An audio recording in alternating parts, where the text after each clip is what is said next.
Welcome back to the Black and Gold Report. Again, talking with head football coach Pete Shinnick. Coach, it was a very difficult game, as you said, for the offense to gain any momentum in this game. And in the past, when the defense has faltered a little bit, we could always count on the offense to be able to drive and keep the game close. They had a lot of difficulty executing. Luke Charles seemed to struggle in making a lot of plays this week than in past weeks. He did much better. Do you chalk this up to player focus, play calling, Winston-Salem State defense, or a combination of all of them?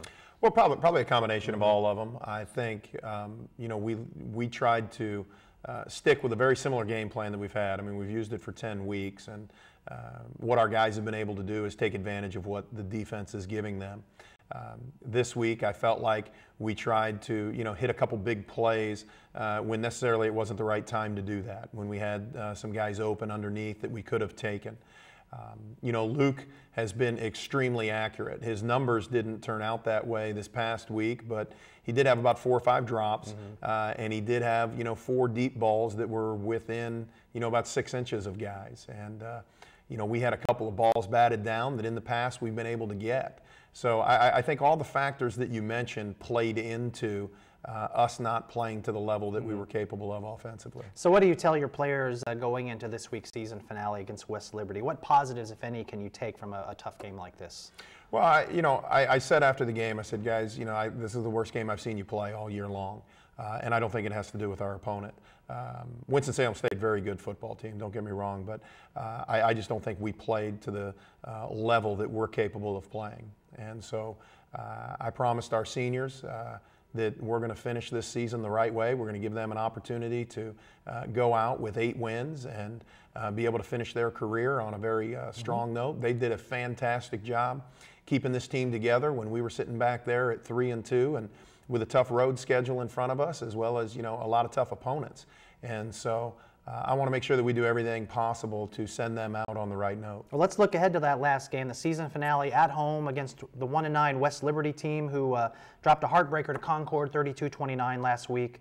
This is a team, the Hilltoppers, that have underperformed really all year. Are they better than their record indicates, and what do the Braves need to do to finish the season on a high note?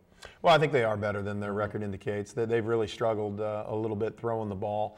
They've turned the ball over quite a bit on offense. Defensively, they've played very sound. They're not giving up much yardage running. They're not giving up a whole lot passing. So they're one of the statistically better defenses that we've seen. And our guys need to approach this the way really we've approached every other game. It's what we do, and it's how we do it, not necessarily what our opponent's doing or how our opponent's playing. And we got to get back to being focused and playing the way we're capable of. The Hilltoppers are a team that are very dependent on their passing game.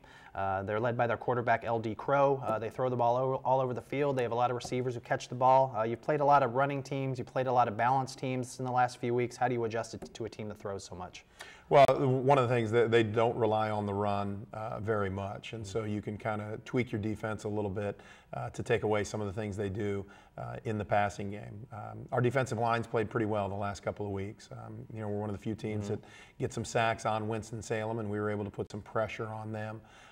And so we just got to be very disciplined and very sound in what we're doing defensively, and hopefully create some of the turnovers that they've been prone to have in the last couple games. Well, this is senior week, and so I wanted to give you the opportunity to spend a little bit of time before we take our break to talk about your 14 seniors and what they've meant to you this season. We're talking about Travis Daniels, Joe Burnett, Taylor Baskett, Cody Harrington, the players who get a lot of the press, but also the guys in the trenches and on the lines who we might not talk about quite as much in this show. Talk about how the seniors have contributed to this team's success over the last 4 years. Well, we've got 4 senior offensive linemen who have just done a fantastic job all season long, protecting our quarterback and obviously open up holes for Travis Daniels. I think Travis Daniels having one of the best senior years of anybody in the country, and I think his statistics show that. Cody Harrington and Josh Shanks at tight end have provided a great, blocking and catching combination for us. And you've got the 3 receivers. You mentioned Joe. You got Jameel Banks, and you got Damiano Whittington. I mean, those guys have been great. And then on the defensive side of the ball, we brought in Matt Johnson as a 1-year transfer, and also Jacob Sykes. And both those guys have contributed, great leadership. And Marshall Taylor, our other senior, on defense. The defensive line been on and off the team for the last couple of years, and all those guys, along with Taylor Baskett, have really just provided really what we needed after losing such a large class last year. These guys have just been a very nice mix to be able to step in, provide the leadership, provide the encouragement and the excitement that we've needed. Well, we're looking forward to an exciting senior day. We're looking forward to the Braves going out on a high note next week. When we come back, we're going to talk to Athletics Director Dan Kenny, so stay tuned.